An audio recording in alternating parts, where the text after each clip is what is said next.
जय श्री कृष्ण। राधे राधे। कामदा एकादशी व्रत कथा।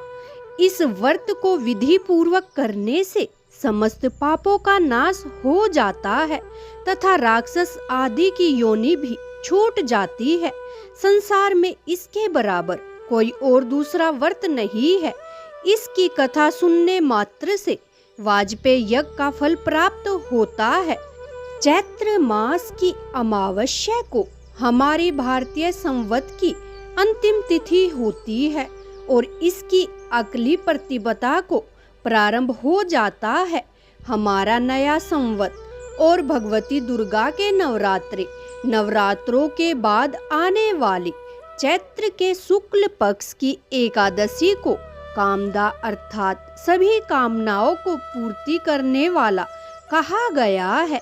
इस दिन भगवान वासुदेव अर्थात वासुदेव के पुत्र श्री कृष्ण का पूजन किया जाता है और गरीबों को दान देने का विशेष महत्व है।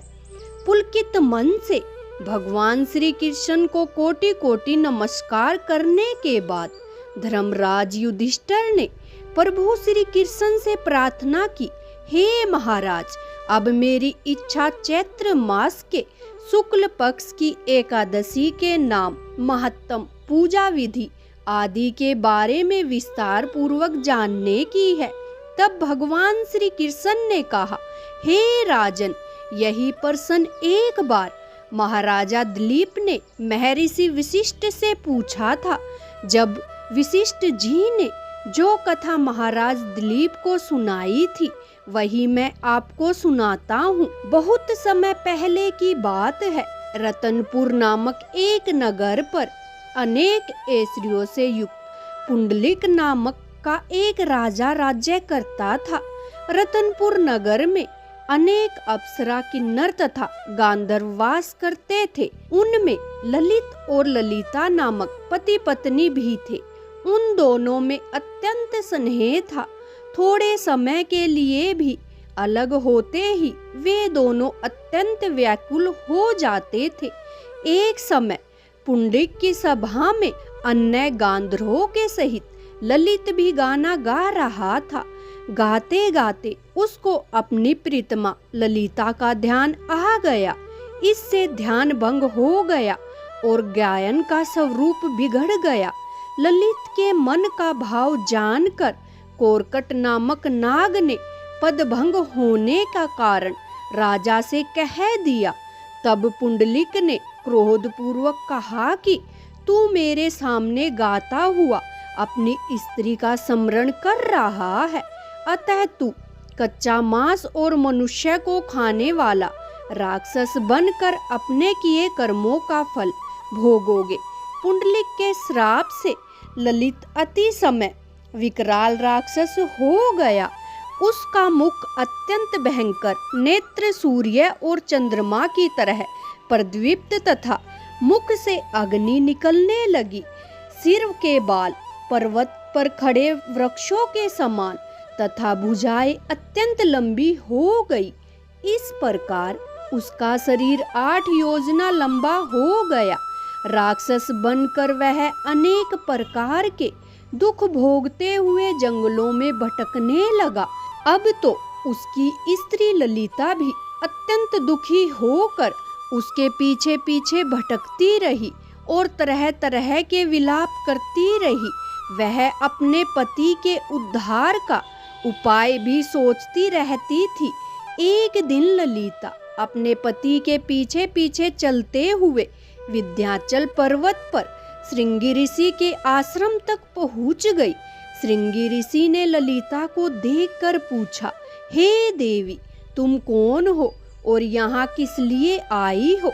ललिता बोली, हे मुनिवर, मेरा नाम ललिता है। मेरा पति राजा पुंडलिक के श्राप से भयानक और विशालकाय राक्षस बन गया है। इसका मुझको बहुत दुख है। मेरे पति के उद्धार का कोई उपाय बताए। ऋषि बोले, हे गांधर्व कन्या, अब चैत्र शुक्ल एकादशी आने वाली है जिसका नाम कामदा एकादशी है। उसका व्रत करने से मनुष्य के सब कार्य सिद्ध हो जाते हैं। यदि तू कामदा एकादशी का व्रत करके उसके पुण्य को अपने पति को दे तो राजा का श्राप भी अवश्य ही शांत हो जाएगा और तेरा पति शीघ्र ही राक्षस योनि से मुक्ति को प्राप्त होगा। चैत्र शुक्ल एकादशी आने पर ललिता ने व्रत किया और द्वादशी को ब्राह्मणों के सामने अपने व्रत का फल अपने पति को देते हुए भगवान से प्रार्थना करने लगी, हे प्रभु, मैंने जो यह व्रत किया है इसका फल मेरे पति देव को प्राप्त हो, जिससे वह राक्षस योनि से मुक्त हो जाए। एकादशी का फल देते ही उसका पति राक्षस योनि से मुक्त होकर अपने पुराने स्वरूप में प्राप्त हुआ और अनेक सुंदर वस्त्र भूषणों से युक्त होकर ललिता के साथ विहार करने लगा। उसके पश्चात वे दोनों इस दिव्य विमान में बैठकर स्वर्गलोक को चले गए। विशिष्ट मुनि ने आगे कहा, हे राजन, इस व्रत को विधि पूर्वक करने से समस्त पापों का नाश हो जाता है तथा राक्षस आदि की योनि भी छूट जाती है। संसार में इसके बराबर कोई और दूसरा व्रत नहीं है। इसकी कथा पढ़ने या सुनने मात्र से वाजपेयी यज्ञ का फल प्राप्त होता है। आपको यह वीडियो कैसी लगी कमेंट में लिख कर बताएं और यदि आप भी प्रभु श्री कृष्ण के सच्चे भक्त हैं तो कमेंट में जय श्री कृष्णा लिखना न भूलें। ऐसी ही वीडियो देखने के लिए चैनल को सब्सक्राइब कीजिए, वीडियो को लाइक कीजिए और वीडियो देखने के लिए आपका बहुत बहुत धन्यवाद।